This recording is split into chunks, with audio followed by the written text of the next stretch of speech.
The Stolen Chalice includes one of the most romantic places in the world, the historic city of Edinburgh, Scotland.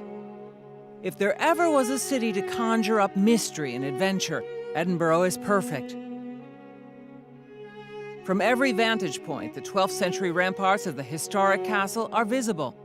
The old town is magnificent, from the Victorian splendor of the Balmoral Hotel with its majestic clock tower to the wonderful stone architecture.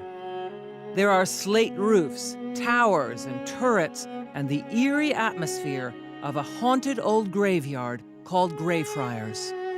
There is no mistaking you are in Scotland. The sound of bagpipes fills the air. The flag flies high, along with the British Union Jack. But the real reason why I wanted to include Edinburgh in the Stolen Chalice is not above ground, but under it. For many centuries, the residents of Edinburgh didn't realize that right beneath their feet, under the main avenue of the Royal Mile, are the streets and neighborhoods from 400 years ago. I went to Edinburgh to explore these old passages. Deep underground, I walked up the steep, narrow lane known as Mary King's Close, which was one of Edinburgh's busiest streets in the 1600s. These houses were abandoned and entirely forgotten as the city built right over the top of them.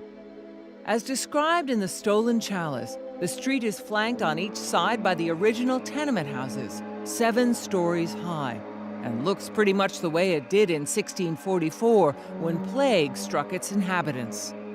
As I walk through the labyrinth of houses, it is dark and silent, and whether you believe in ghosts or not, it is very eerie.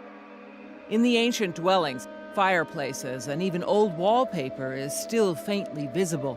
You can easily imagine the families who once lived here. Some people see even more.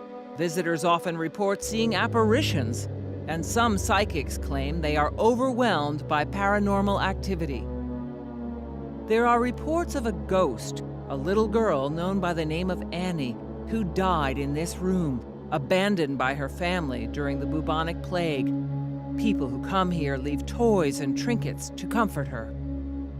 In the Stolen Chalice, the character Paul Oakley is engaged in urban archaeology, digging through the remnants of the city to find out how people lived and died during the plague years.